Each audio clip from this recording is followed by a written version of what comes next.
Bangga jadi vokalis atau bangga jadi sekarang komedian? Jadi apapun bangga, yang penting itu sesuai dengan keinginan saya. Aduh, ini emang tiap hari serius begini ya Mbak ya? Hah? Di rumahnya serius kayak begini Saya apa serius enggak? di rumah, saya serius banget. Kalau di rumah tuh saya pulang, assalamualaikum, mama lagi apa? Saya muka saya lempar gitu. Oke, dari semua ini yang menurut Andre paling suka masa-masa yang paling menyenangkan yang mana? Aduh, kalau dibilang begitu sih semua menyenangkan. Karena setiap pencapaian yang saya dapat itu menjadi sebuah apa ya, kebanggaan.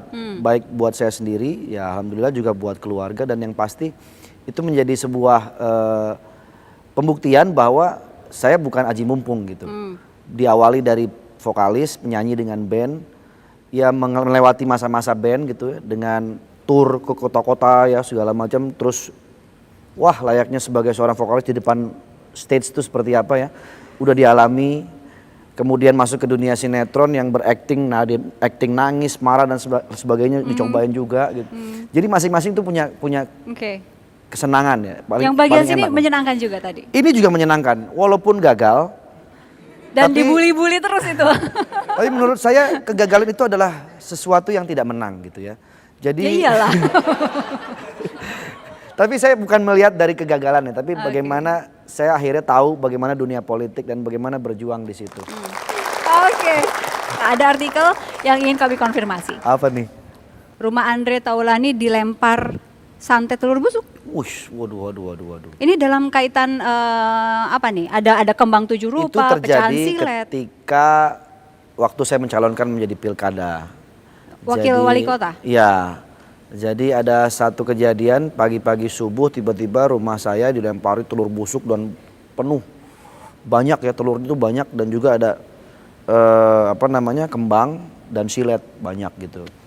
Saya nggak tahu itu motivasinya apa, tapi kata orang-orang itu bentuk santet. Ya, saya sih selalu berserah kepada Allah ya. Apapun yang dilakukan orang kepada saya sandarannya sama Allah. Dan nggak ada terjadi sesuatu dengan keluarga. Enggak.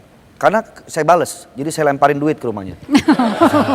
Senang dong yang lempar telur busuk.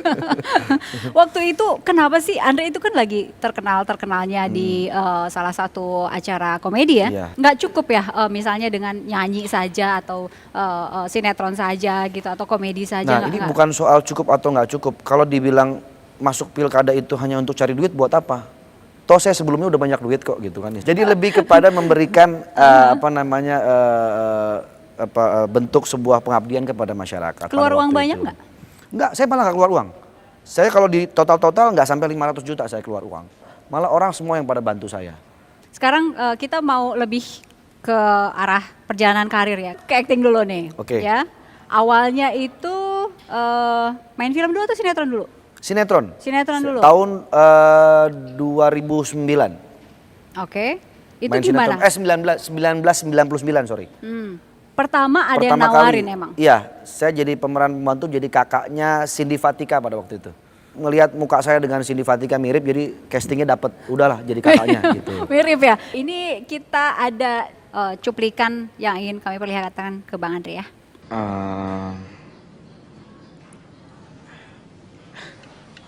Sebentar Pak Jin, saya lihat dulu.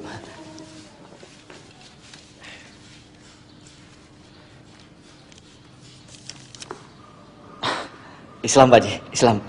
Tidak ada yang sulit buatmu Allah. Jadi apa susahnya engkau melumerkan kekerasan hati Haji Romli dan menjodohkan aku dengan Sarah? Please Allah. Please. Mohon dengan sangat. Kalau yang tadi yang mirip atau enggak dengan Cindy Fatika itu cerita cinta, Cerita ya. cinta itu. Yang barusan dari Yang Kiamat barusan Sudah ini Dekat. adalah Kiamat Sudah Dekat. Ini filmnya. Inilah yang membuat saya pada waktu itu masuk menjadi nominasi aktor terbaik. Woi, luar biasa. Nominasi? Nominasi. Dapat. Saingannya Pak Haji Deddy Mizwar. Waduh berat. berat. Yang menang Pak Haji Deddy Mizwar gitu. Oke. Karena kalau saya yang menang, wah saya durhaka nanti.